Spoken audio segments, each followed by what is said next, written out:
오늘 말씀은 당시 제자들이 변화산의 경험을 하고 그리고 그 신비한 사건을 경험한 다음에 야, 앞으로 우리가 기대 이상의 너무 멋진 세상이 펼쳐질 거야.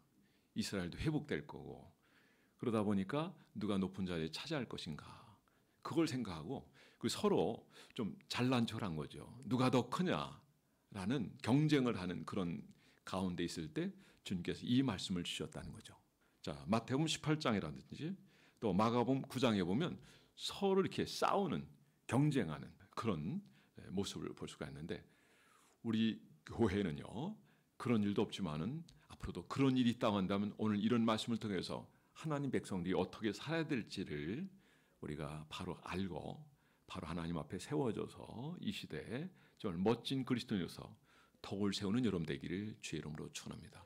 오늘 10절 말씀에 보니까 모든 일을 다 한 후에 그것을 마땅히 자기가 한 것으로 여기고 그리고 주인 앞에 하는 말은 뭐냐면 나는 무익한 종입니다. 이건 고백이거든요.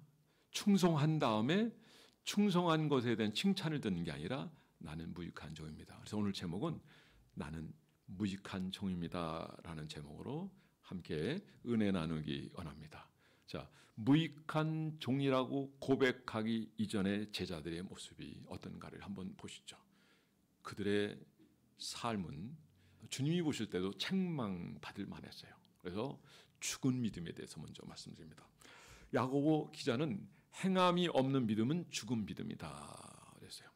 저는 여러분들이 산 믿음을 가지게 되기를 주의 이름으로 축원합니다. 생명력을 가진 믿음을 가지기를 주의 이름으로 축원합니다. 오늘 본문 말씀에 보면 겨자씨와 같은 믿음에 대해서 얘기하고 오늘 이 본문에 대해서 많은 목회자들, 설교가들이 이 본문을 가지고 설교할 때는 거의 90% 이상이 겨자씨의 믿음이 어떤 역사를 이루는가 이걸 얘기하는데 근데 그는 본문에서 전하고자 하는 의도에서 좀 벗어나는 거예요. 그들을 교훈하는 것이고 무익한 종의 주님이 초점을 맞추고 계셨어요. 그래서 너희들이 모든 걸 보고 따라다니며 기적을 경험하고 하나님 은혜도 맛보았는데 여전히 싸우고 있느냐. 이제는 그런 추한 삶을 살지 말고 이제는 하나님 앞에서 서로를 높여주고 존귀 여기고 충성하고 내가 뭘 했다 할지라도 나는 무익한 사람입니다. 이렇게 고백할 수 있는 사람이 되라는 거죠. 이런 사람이 참 신앙이라는 것을 여러분들이 꼭 기억하시기 바랍니다. 이번에 겨자씨를 가서 한번 봤거든요. 참 작아요.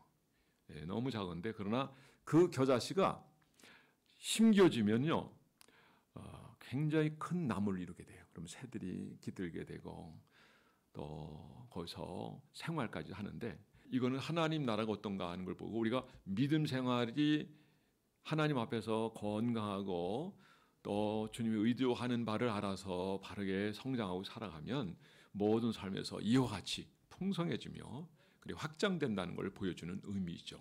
그러나 현실적으로는 이들의 믿음이 기적도 보고 주님을 따라다녔지만 사실은 주님께 인정을 받지 못하고 있는 가운데 있어요. 그래서 너희는 믿음은 죽은 믿음이다. 이걸 지금 얘기하고 있으면서 너희들이 이런 무익한 종입니다라고 얘기했던 이 모습을 보라 이거죠. 여러분 제자들에게 무익한 종에 대해 말씀하신 예수님의 의도는 무엇입니까?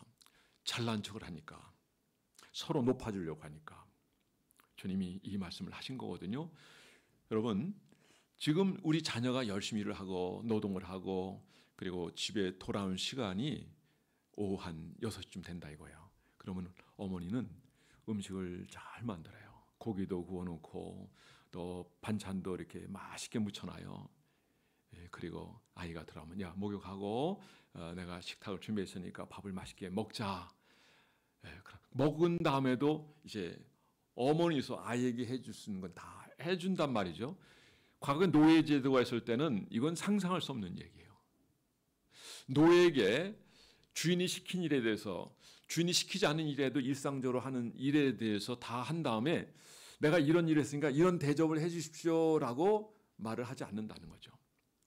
그리고 주인의 입장에서는 그런 노예들에 대해서 종들에 대해서 아무 얘기하지 않는다는 거예요. 그러니까 당연히 마땅히 해야 될 것 한다는 거죠.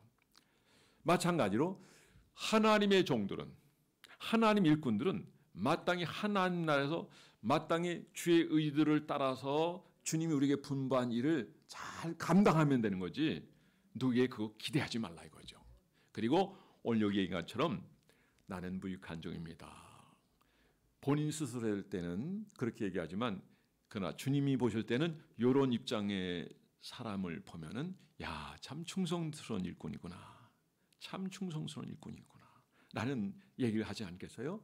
여러분 봄베이가 화산이 터져가지고 전체에 용암으로 덮인 일이 있는 걸 여러분 아시죠? 이탈리아에서 있는 거예요. 그런데 놀라운 감동적인 한 사건이 있는데 그 뭐냐면 그 봄베이 입구 성 입구에 한 초병이 그대로 용암에 덮여서 병기를 들고 그대로 서 있다가 덮여버린 거예요. 근데 이게 박물관에 이제 전시하게 되는데 제목이 뭐냐면 충성. 자, 봄베이 씨는 활락갑니다. 많은 사람이 범죄합니다. 그리고 그들이 이 아수라장인 가운데서도 자기의 자리에서 충성하는 거예요. 그리고 병기를 들고 그리고 그 성을 지키는 이 병사의 모습은 너무 비교되지 않아요? 오늘 여기 제자들의 모습과도 비교하고 어쩌면 우리들과도 좀 비교되지 않나 그런 생각은 하지 않습니까? 저는 여러분들이 오늘 말씀을 통해서 죽어있는 믿음이 아니라 살아있는 믿음을 가지고 주님께 기쁨이 되고 사람에게 인정받으려고 하고 사람에게 높아지려고 하지 말고 사람에게 칭찬 들으려고 하지 말고 주님께 칭찬 받으려는 여러분들에게 주의 이름으로 축원합니다. 자, 살아있는 믿음에 대해서 한번 생각해 보죠. 오늘 본문 말씀에 보면 뽕나무라는 얘기를 했거든요. 뽕나무. 이번에 그 여리고 지역이 어디서 보이냐면 느부산에서 보여요. 그러면 제가 그거 볼 때는 한 10km 이상 떨어져 있는 것 같아요. 근데 여리고가 보이거든요. 이쪽은 땅 자체가 허옇죠. 나무가 별로 없으니까. 그러나 여리고부터는 달라요. 여리고부터는 거기가 요단강이 있고 그부터는 이스라엘 지역이니까 완전히 파라다이스 같아요. 물이 있고요. 헬몬산에서부터 내려오는 그 물줄기는 또 어마어마하거든요. 이번에 2개의 물줄기를 경험했거든요. 구덩이 하나에서 물이 나오는데 그렇게 어마어마하게 나오는 거예요. 그러니까 이스라엘 백성들이 르비딤에서 아니면 마라에서 그 현장에서 경험했던 것을 보면서 이제는 야, 샘에서 나오는 이 물 가지고 이스라엘 백성들이 어떻게 마실 수 있겠는가 그런 생각을 했거든요. 그런데 가보니까 콸콸 나와요. 살아있는 믿음은 좀 전에 말씀드린 것처럼 여리고의 소위 뽕나무라고 하는데 뽕나무는 한번 따라서 해보세요. 돌감람나무. 옛날에 번역을 할 때 가장 적절한 용어가 없으니까 그냥 뽕나무 해버렸거든요. 뽕나무가 아니에요. 돌감람나무가 이 번식력이 대단해요. 한번 뿌리를 내리면요 사방을 전체를 차지해서 흔들림이 없어요. 그러니까 삭개오가 사실 그 뽕나무에 올라갔다 그러는데 돌감람나무에 올라갔다는 걸 여러분이 아시기 바라고 가니까 삭개오가 주님 만났던 그 자리를 가봤는데 또 그 옆에서 식사도 그랬는데 그게 옛날 삭개오 때 그 나무가 아니래요. 그러니까 그 나무에 자녀의 자녀 해가지고 몇 번을 거듭해가지고 그 삭개가 올라탔던 돌감나무는 그러면 증조 할아버지 그 이상으로 오래된 그러니까 세월이 많이 몇천 년 지났잖아요. 어쨌든 이 돌감나무 이걸 한번 생각하면 좋겠어요. 이 뿌리의 번식력 그리고 성장하는 이런 모습들 이런 것들이 마치 계자씨가 땅에 심겨졌을 때 자라나는 그 성장력을 거의 비슷하게 보인다는 거죠. 살아있는 생명력이 있는 그런 믿음을 우리가 한번 생각해 볼 수 있는 좋은 대목인 것 같아요. 여러분의 신앙이 살아있는 믿음으로 돌감람나무가 번성하고 뿌리를 쫙 뻗어서 든든하게 세워져서 바람이 불고 태풍이 불어도요 흔들림이 없는 것처럼 여러분의 믿음이 그렇게 생명력 넘치는 살아있는 믿음이 되기를 주의 이름으로 축원합니다. 자, 베드로에게 주님이 말씀하십니다. 깊은 데로 가서 그물을 내리라. 앞서도 잠깐 제가 물에 대한 얘기했지만 갈릴리 바다 그 깊은 아래쪽의 물은요 헬몬산의 물로 채워졌기 때문에 물이 차가워요. 그래서 고기가 없어요. 그리고 베드로가 누굽니까? 베드로는 평생 고기를 잡던 어부입니다. 그러니까 도저히 믿기질 않아요. 근데 그 순간은 이상하게 그냥 그물을 내리고 싶은 거예요. 믿음으로 내린 거예요. 그래요. 바로 믿음입니다. 이게 바로 살아있는 믿음이에요. 내렸더니 많은 고기가 잡히게 된 줄 믿으시 바랍니다. 그러니까 그물을 내렸을 때 그물이 찢어질 정도로 고기가 많이 잡힌 거예요. 그러니까 옆에 동료들이 돕고 2배가 만선하게 됐습니다. 야, 이 정도 되면은 내가 예수님을 따라가면 기대 이상으로 내가 뭔가를 얻을 수 있지 않겠나 그런 생각이 들었던 것 같아요. 근데 주님 마침 말씀하신 거죠. 너는 나를 쫓아라. 내가 너로 사람 낚는 어부가 되게 하리라. 그러니까 계산해 보니까 야, 이거 따라갔다는 실망시키지 않을 것 같아요. 그리고 자기가 생각하는 자기가 기대하는 거에 있어서 전혀 문제가 없을 것 같아요. 그런데 얼마 안 돼서 주님이 어떤 분인가 하는 걸 이제 알게 되죠. 기적을 행하시죠. 각색 병든 자를 고쳐주시죠. 많은 역사를 행하는 거 보고 얼마나 놀라웠겠어요. 그리고 한 여인이 예수님 옷가에 손을 대려고 할 때, 야, 손 대지 말라고. 예수님 손 대면 안 돼. 되면 하나의 그것도 권세라고 말이죠. 이렇게 제지하고. 우리는 베드로 스스로는 나는 수제자다 그런 적은 없어요. 그러나 사람들이 볼 때 베드로가 만약에 수제를 뽑는다고 한다면 베드로가 아니겠는가 이런 생각을 우리가 가지지만 사실 성경은 그런 얘기는 없어요.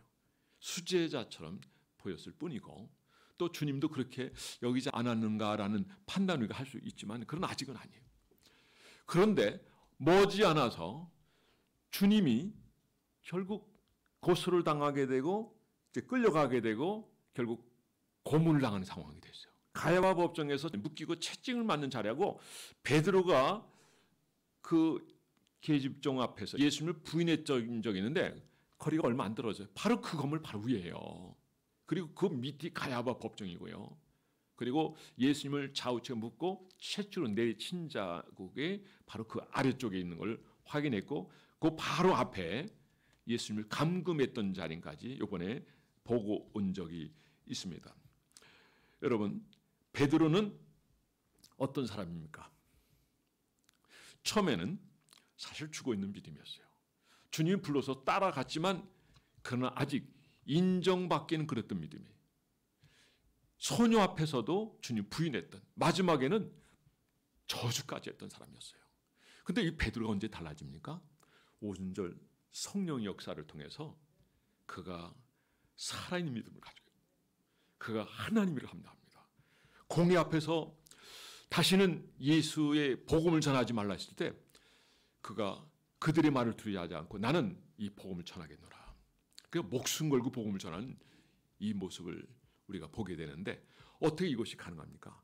오직 성령의 능력으로 가능한 줄 믿으시기 바랍니다. 제자들의 믿음이 사실 죽어있는 믿음이었지만 그들의 믿음이 사는 믿음을 가지는 것은 여러분 주님에 대한 신뢰감과 그를 온전히 믿을 때 가능한 것이고 그리고 주님께서 십자가에 못 박혀 죽으시고 제3일에 부활하신 다음에 승천하시게 되기까지 40을 머물러 계시고 그때 많은 군중들에게 말씀하셨습니다. 너희가 몇 날이 못하여 성령을 받게 될 것이다. 그랬더니 그들이 이 약속의 말씀을 믿고 기도했는데요. 그들이 오순절에서 성령을 경험하게 됐어요. 이전에는 물론 현장에서는 야 주님이 대단한 분이다. 자 능력 있는 분이다. 저분을 따라가면 우리 이스라엘이 로마에서 독립도 할 수 있을 것이다. 여러 가지 생각했을 거예요. 그러니까 예수님을 바라볼 때 그들은 정치적인 메시아로 생각했던 거죠. 그러나 오순절 사건 이후에는 이제 그들이 달라지게 됩니다. 야, 이분이 정치적인 메시아가 아니라 하나님 나라 복음을 위해서 이 땅에 오셨고 우리도 그렇게 이끌어 주시고 우리를 구원해 주시고 우리가 주님의 종으로서 주님의 일꾼으로서 그렇게 쓰임 받기를 원한다는 것은 이제 제자들이 하는데 오늘 우리도 마찬가지입니다. 오늘날 현실 앞에서 우리는 무엇과 가장 많이 부딪히게 되면 생활 공간에서 성경적 가치보다는 세상의 가치가 더 앞설 때가 더 많아요. 그래서 자기 모르는 사이에 교회에 나와서 말씀을 듣고 또 성경을 읽고 또 기도하고 그럴 때는 내가 하나님 말씀대로 살아야지 하지만 세상에 살아가면서 사람들과 부딪히게 되다 보면 하나님 말씀을 온데가 안 되었고요. 세상의 가치로 살아갈 때가 많이 있습니다. 여러분, 오늘날 이 현실 속에서 우리가 살기는 쉽지 않아요. 말씀대로 사는 거 쉽지 않아요. 그러나 우리가 성령 충만하고 우리의 마음이 늘 주님께 초점을 맞추고 살아간다고 한다면, 그런데 주님이 그 사람을 인도해 주신다는 거죠. 지혜를 주시고요, 능력을 더해 주시고 삶 속에서 많은 기적을 경험하게 하신 분이 우리 주님인 줄 믿으시 바랍니다. 베드로가 어떤 사람이었습니까? 이렇게 형편없는 사람이었어요. 그 위에도요, 우리가 요한복음 21장에 보면 주님이 베드로를 부른 사건 있잖아요. 먼저 가셨어요. 그리고 그들을 기다리고 계신 거예요. 이전에 주님이 이런 말씀하셨어요. 내가 너희보다 먼저 갈리로 가리라. 떡을 구우면서 생선을 구우시면서 다 준비해 놓은 거죠. 그런데 베드로가 인상 깊었던 장면이 뭐냐면, 불을 피워놓고 계집 중 하나가 이 사람도 갈릴리 사람이다라고 했을 때 주님을 부인하고 저주했지 않았습니까? 그 현장에 그 장면이 그대로 보이는 거예요. 그러니까 그 이미지만 딱 봐도 이 베드로 입장에서는 그때 생각이 나는 거죠. 근데 이런 베드로에게 내가 나를 사랑하느냐라고 질문을 하시는 예수님, 또 3번 물으시는 거예요. 그러니까 그 마음이 얼마나 속이 답답했고 얼마나 어려웠겠습니까? 자기는 부인했는데 마지막에 저주까지 했는데, 여러분, 베드로같이 어쩌면 우리가 그렇게 죽어있는 믿음이었고 예수 믿는다고 하면서 형식적인 믿음이었고 주님 없이 살았던 그런 삶이라 할지라도 오일한 이 자리에서 마음을 주께 돌리며, 그리고 오늘 겨자씨만한 믿음이 있으면 너희가 이 돌감람나무 이거를 바다에 심굴이라면 바다에 심겨준다고 주님 말씀하세요. 이건 믿음의 역사거든요. 믿음의 역사예요. 믿음은 바라는 것들의 실상이요 보지 못하는 것들의 증거라고 주님 말씀하지 않으셨습니까? 믿음의 역사는 우리가 생각하는 그런 상상 이상의 역사입니다. 주님은 우리가 이 믿음을 가지고 나십니다. 살아있는 믿음을 가지라는 거예요. 베드로 한때는 주님을 경험하죠. 아니, 한 번만 경험했겠어요? 많은 경험을 했죠. 많은 경험을 하는데 유령 같은 분이 온다는 거예요. 놀래가지고 기겁하는데 그분이 예수님인 거예요. 그래서 영접하게 되고. 근데 베드로가 좀 나서는 게 있거든요.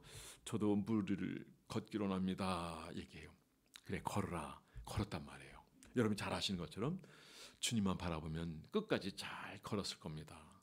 그런데 내가 왜 이렇게 물에 떠있는 거지? 자연 이치에 따르면 내가 이 물에 떠 있는 거는 이해가 할 수 없는 거야. 그러다가 출렁이는 바다를 바라보다가 어떻게 되세요? 물에 빠져들게 돼요. 그러니까 허우적대니까 살려달라고 그러니까 주님이 건져주시면서 믿음이 적은 자라고 책망하셨어요.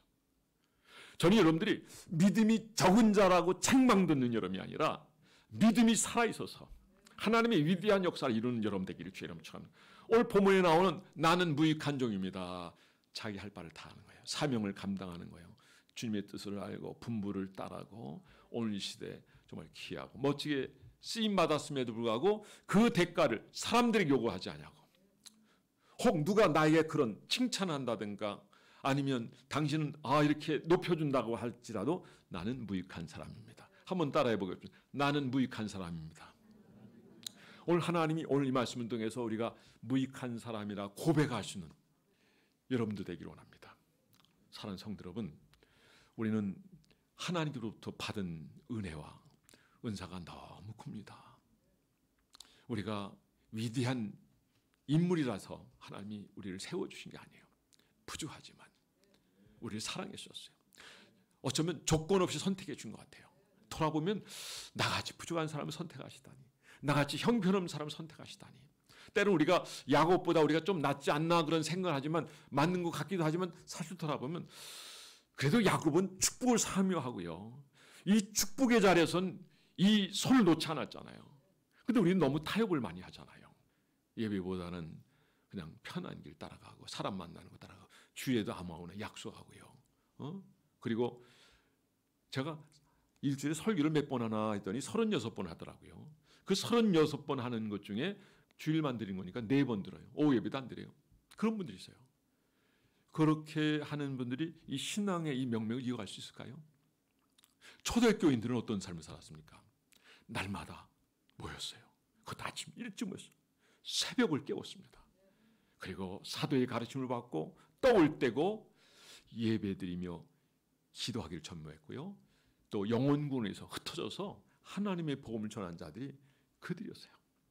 마지막 때수록 모이를 패하는 어떤 이들의 습관을 쫓지 말고 너희는 더욱 힘써 모이라 했습니다. 여러분, 무디 목사님에게 한 젊은이가 그런 얘기를 했어요. 꼭 이렇게 꼭 모여야 됩니까? 우리 코로나 팬데믹 때문에 영상 예배에 많이 따랐어요. 적지 않은 사람 영상 예배 드리고 주일에는 그 영상 예배를 어느 걸 들을까, 누굴 걸 들을까 쇼핑을 합니다. 그러니까 신앙이 다 무너지는 거예요. 그 신앙은 참 무너지는 겁니다. 여러분, 본교회에 충성하시기 바라고, 그리고 본교회 강단에 서가는 메시지를 청중하시는 여러분 되기 바라고, 그리고 만족해하고 감사하며 그리고 기쁨을 섬기는 여러분들 되기를 주의 이름으로 축원합니다.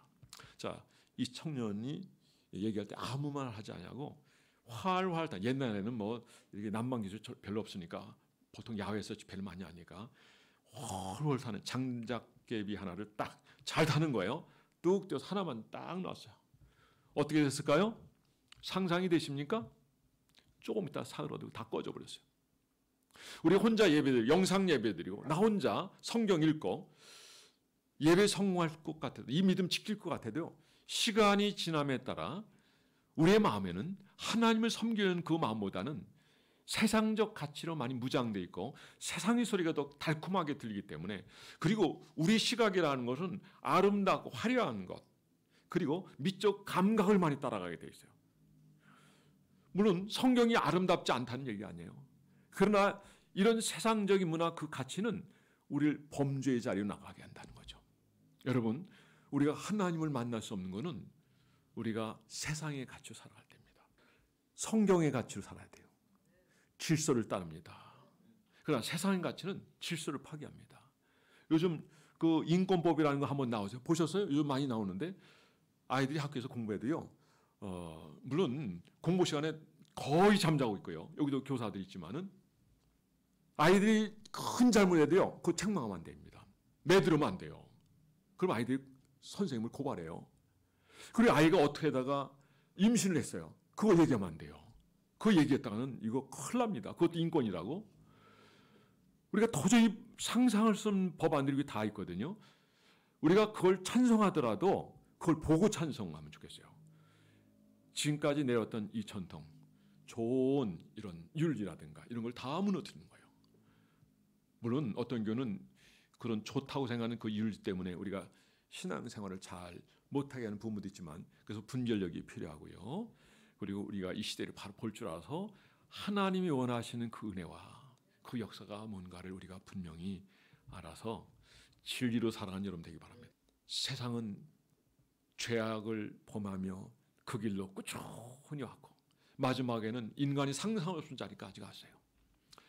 그 세상은 세상이랄지라도 교회는 진리의 말씀에 굳게 세워져서 주님의 뜻을 이루는 것, 이것이 우리의 삶의 정체성이 되어야 될 줄 믿으시기 바랍니다. 오늘 우리가 살아있는 믿음, 깨어있는 믿음을 가지지 않고서는 우리가 세상과의 싸움에서 자기를 이길 수 없습니다. 그 문에 쉽게 취해버릴 수밖에 없고, 그리고 내버려 두면 우리는 무너지는 시간은 시간 문제예요. 제자들의 신앙이 그들이 경험이 없어서 거기까지 갔습니까? 다 경험했어요. 확신을 가졌어요. 능력도 보고 기적도 보고 엄청난 역사를 이뤘어요. 아니, 말고의 길을 잘랐던 베드로를 책망하시면서요, 말고의 길을 그냥 순간 붙여주셨던 기적이잖아요. 그게. 어떻게 잘라졌던 것이 귀에 붙였는데 이게 딱 달라붙습니까? 주님은 모든 걸 행하신 분이에요. 창주 하나님이셔요. 그런데 주님이 그 공생의 3년 기간을 통해서 그 하신 일은 이 세상의 그 어떤 것으로도 우리를 구원할 수 없기 때문에 주님이 그 일을 행하기 위해서 이 땅에 오셨고, 그리고 십자가를 지신 겁니다. 십자가를 지시니 부활하시고 그리고 40일 동안 계시면서 제자들에게 기도할 걸 말씀하셨고 마침내 그들이 기도할 때 성령이 그들에게 임하셨고 그곳에 모인 모든 이들이 각종 방언을 하며 하나님의 음성을 들으며 능력을 행하며 그리고 하나님 일꾼으로 쓰임 받았다는 것입니다. 사랑하는 성도 여러분, 오늘 여기 주님이 말씀하시고자 하는 것은 나는 무익한 종입니다 를 통해서 제자를 깨우는 거지만 그래도 제자들은요 이런 믿음이라도 있기를 원합니다. 그게 바로 겨자씨만한 믿음이에요. 근데 주님 볼 때는 제자들을 바라볼 때 겨자씨만한 믿음도 없는 거예요. 혹시 여러분들 겨자씨만한 믿음이 있습니까? 자, 다시 한번 생각해봅니다. 내게 겨자씨만한 믿음이 있다고 한다면 주님은 기적의 역사를 본대요. 하나님 능력을 보고 더 나아가 하나님 영광을 본다고 말씀하시는 거예요. 돌감람나무를 바다 심길 수 있는 이 역사를 이룰 수 있다는 거예요. 저는 여러분들이 이 믿음을 가진 여러분 되기 바랍니다. 근데 여기 제자들이 뭐라 하냐면 믿음이 없는 가운데서 한번 우리 5절 한번 읽어보겠습니다. 시작. 사도들이 주께 여짜오되 우리에게 믿음을 더하소서 하니. 기가 막힌 거죠. 믿음이 없는 상태에서 믿음을 더해달라는 거예요. 겨자씨만한 믿음도 있으면 좋은데 그리고 역사를 이루지 못하는 거죠. 믿음을 더해주세요. 겨자씨만한 믿음 위에 또 믿음을 더해야 되는 거 아니겠습니까? 마가음 9장에서 보면은 헬몬산에서 내려보니까 귀신 들린 아이의 부모가 있죠. 제자도 못 고쳤어요. 주님이 쫓아냈죠. 어떻게 우리는 쫓아내지 못했습니까? 조용히 물어요. 기도밖에는 이런 유가 나갈 수 없느니라. 귀신을 쫓아내고 병든 자를 고치고 능력을 행하고 자 이런 것들은 우리 주님이 우리 모두에게 주신 줄 믿으시 바랍니다. 그런데 이런 역사는 어떻게 나타나냐? 겨자씨만한 믿음이 있을지라도. 그러니까 우리는 일상 삶을 살아가면서 어쩌면 이 믿음도 없는지도 모르겠어요. 오늘 시간 다시 한번 돌아보시고 여러분 내가 정말 이런 믿음이 있는가? 이 믿음을 다시 한번 소유하시길 바라고 이 믿음이었다면 금식도 좋아요. 여러분 작정기도도 좋아요. 하나님 앞에서 정말 내가 살아있는 믿음을 가지고 산을 옮길 수 있는 믿음을 가지고 오늘 하나님 우리에게 분고한 그 사명을 감당할 수 있는 사람 되게 주세요 라고 하는 여러분들 있기를 주의 이름으로 축원합니다. 자 마지막 여러분들에게 말씀드리고 싶은 것은 순종하는 믿음이 주님을 기쁘게 한다는 것 이거를 여러분들이 기억하시기 바랍니다. 그래 여러분 하나님의 뜻대로 말씀대로 순종하며 사는 사람이 살아있는 믿음의 소유자입니다. 그래서 야고보 기자는 행함이 없는 믿음은 죽은 믿음이라 말씀하셨습니다. 제자들은 주님께서 많은 기사와 많은 표적을 봤지만 말씀에 순종하지 못하는 제자들에게 예수님 뭐라고 말씀하십니까? 믿음이 없다 이거죠. 자, 한 인생을 바라보면서 너 믿음이 없어. 그러니까 이 사람은 그 현장만이 아니라 이전에 삶 순종이 없다는 얘기예요. 여러분 주님의 말씀을 순종하십니까? 말씀에 창념하십시오. 그 말씀을 가지고 붙들고 기도하십시오. 자, 기도는 이런 것을 오해하는 사람이 있어요. 아, 기도는 기도 시간에 그냥 기도하는 거예요. 아니에요. 말씀과 연결되지 않으면 그 기도는 응답이 없어요. 그걸 아셔야 돼요. 말씀을 통해 나를 돌아보는 거예요. 내 말씀이 이 말씀을 내가 얼마나 순종했느냐에 따라서 그 능력과 기적을 경험하게 될 거예요. 치료를 경험하게 될 거예요. 회복을 경험할 거예요. 예, 교회도 나와요. 헌금도 해요. 근데 순종이 없어요. 죽어있는 믿음이에요. 죽어있는 믿음이기 때문에 흥정을 하는 거예요. 세상과 흥정해요. 자신과 흥정하는 거예요. 죄와 타협하는 거예요. 마귀와 타협하는 거예요. 말씀이 내 안에 있고 주님으로 충만하면 분별력이 생깁니다. 그래서 명확하게 구분할 수 있어요. 그리고 주님 온전히 따를 수 있어요. 그래서 주님은 아무든지 나를 따르고 자기를 부인하고 자기 십자가를 지고 나를 쫓을 것이니다. 여러분 신앙생활하는 건 연조가 아니에요. 오늘 내가 처음 교회에 나왔다 할지라도 주님을 신뢰하고 말씀을 따르고 순종하면 10년, 20년 나온 사람보다 주님 앞 더 칭찬받는 성도가 될 줄 믿으시기 바랍니다. 여러분 똑같은 환경 속에서 그 환경에 묻혀서 환경의 노예가 되는 사람이 있는가 하면 그 똑같은 환경에서도 환경 위에 계신 주님을 바라보면서 주님의 인도대로 따라가는 사람이 있어요. 어렵고 힘들지만 주님 이런 상황에서 우리가 어떻게 살아야 될까요? 주님께 물으면 주님이 대답하십니다. 지난 우리 심야 기도에도 살펴봤지만 어려움을 겪었을 때 묻는 거예요. 기도원입니다. 그런데 하나님이 이렇게 묻는 사람에게 너는 큰 용사다. 그런데 성경에 보면 이렇게 그 사사기시대 그 미디안 사람들에서 곡식을 다 빼앗기고 숨어 살고 죽임을 당하고 이러면서 주님께 이렇게 묻는 사람이 없는 거예요. 그러니까 자기가 왕이기 때문에 그래요. 그래서 자기 속에는 옳은 대로 살아가는 거예요. 그런데 누가 찾아왔어요? 묻는 사람이 있어요. 누구요? 기드온이에요. 그래서 주님은 너는 큰 용사다 얘기하고요. 그가 예배를 드립니다. 자, 물건을 준비해 놓고 국을 붓고 하나님의 사자가 지팡이 끝을 딱 대니까 다 태워져요. 그러니까 그 예배를 하나님 받으셨다는 거예요. 기적을 통해서 하나님 임재를 경험하게 되는 것이고, 미디안 그 수많은 모래알과 같지만은 그런 존재들에 대해서 네가 그들을 구원하라, 그들을 물리치라. 이 사람 믿음 있는 거예요. 살아있는 믿음을 가진 거예요.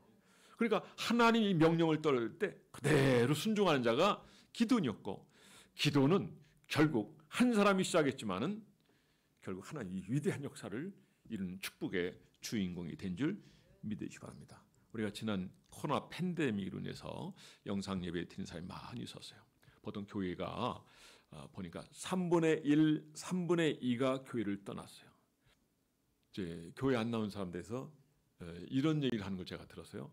가나안 성도. 이 가나안을 거꾸로 하면 안 나가 이런 뜻이래요. 교회 안 나가느냐? 몇 가지가 있어요. 아이, 코로나가 있는데 어떻게 교회 나가? 그냥 내 몸 지켜, 내 건강 지켜야지. 그리고 집에서 영상 예배 이제 쇼핑하면서 이렇게 드리는 사람이 있어요. 그러다 보면요, 영상 가운데 이단적 요소가 얼마나 많은지 몰라요. 그들도 설득력 있습니다. 신천지 그 얘기 하나 들으면 쏙 빠져버립니다. 그런 거 하나 빠져버리면 그리 빠져버리는 거예요. 그리고 다른 이단에 빠지면 거기에 또 빠져버리는 거예요. 그러니까 여러분들이 정통적인 교회, 그리고 성경을 그대로 인정하는 교회, 그리고 이 성경에서 이탈하지 않는 그 메시지를 정확히 정하는 교회를 선정하는 것이 최고의 선택인 줄 믿으시기 바랍니다. 물론 이런저런 얘기 설교하면서 많이 얘기하셨지만, 그러나 이것이 하나님의 이 말씀을 또 하나님 뜻을 설명하고 그걸 알려주는 거에 아니라고 한다면 그거 다 빼버려야 되는 거예요. 그 얘기를 해서 그것에 빠져버리고 말씀에서 뭘 이탈해버린다고 한다면 이거는 좋은 설교가 아닌 거예요.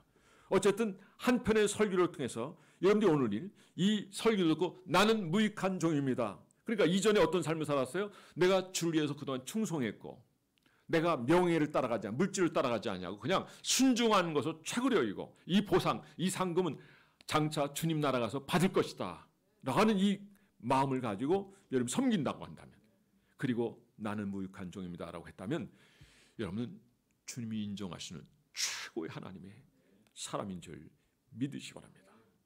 이제는 위드 코로나예요. 이제 2주간을 나갔다 오니까 마스크 쓴 사람 한 사람도 없어요. 어디든지 없어요. 근데 우리나라는 아직도, 제가 비타민C 하나 사러 갔더니요, 마스크 쓰지 않으면 들어오지 말라 그러더라고요. 그래서 없는 것 같아요. 그냥 살짝 들어갔죠. 그래서 이제 받아가지고 나가는데, 어쨌든 그것도 제가 먹으려고 한 게 아니라 누구 좀 주려고 산 거였었어요. 어쨌든 위드 코로나라고 그래요. 이럴 때 지금 법안이 하나 올라가 있는 것 같아요. 그게 뭐냐면, 올라가 있어요. 백신 안 맞은 사람은 감옥 보내자, 민주당에서 올린 겁니다. 이런 거 여러분의 분별력을 가지고. 근데 저기 폭스 뉴스에는 그 안방 TV의 그 숙대 교수님이 그 영상을 그대로 우리에게 보여준 게 있어 제가 한번 봤는데, 백신 맞아서 우리에게 전혀 치료가 안 된다라는 방송한 것이 있더라고요. 그걸 봤어요, 제가. 그러니까 오늘 이런 있어지는 현상들에 대해서 좀 여러분 심사숙고했으면 좋고, 무엇이 진리고 무엇이 옳은 건가 바로 판단하고 여러분들이 행하였으면 좋겠습니다. 그리고 정 여러분이 구분이 안 되면 정말 오늘 말씀과 관련됐잖아요. 하나님 앞에 물으세요. 누구처럼? 기드온처럼. 왜 하나님 함께 한다고 그랬는데, 왜 미디안에게 농사지면 다 뺏기고 우리가 왜 이 고통과 이 어려움을 겪습니까? 근데 하나님 뭐라고 대답하셨어요? 너희가 나를 멀리 밀어내서 그렇다. 너희 소견에 옳은 대로 살아서 그렇다. 오늘도 마찬가지. 오늘 현실 속에서 우리가 기도해도 응답이 없고 하나님 만나려고 잠깐 나왔지만 그 한 번 나온다고 해서 하나님 확 열어주는 게 아니거든요. 하나님 과정을 다 보시거든요. 주님 앞에 겸손하고 그리고 주님을 섬기지 않는 그 마음을 가질 때, 진실히 주님을 찾고 찾을 때 주님은 그래 나 여기 있다 그리고 만나주시는 거예요. 그리고 이런 부분에 대해서 우리가 응답받게 나면 하나님은 어떤 하나님이에요? 응답하시는 하나님이에요. 역사하시는 하나님이에요. 할렐루야. 오늘 이 말씀을 통해서 저는 여러분들이 살아가는 신앙생활을 통해서 여러분 때문에 이번에 가정이 살고 교회가 살고 그리고 여러분들이 주에 맡긴 삶을 잘 감당해서 누가 여러분들의 행동하는 걸 보고 야 당신 참 대단한 사람이다. 주께 충성된 일꾼입니다. 큰일 하셨습니다. 할지라도 뭐라고요? 오늘 제목 다 함께 시작. 나는 무익한 종입니다. 여러분 이런 고백을 할 수 있어서 주님 나라갈 때 착하고 충성된 종이다 라는 소리를 듣는 여러분 모두가 되고 하늘의 상을 받는 여러분 모두가 되기를 주의 이름으로 축원합니다. 기도하겠습니다. 모두 자리에서 일어나시겠습니다.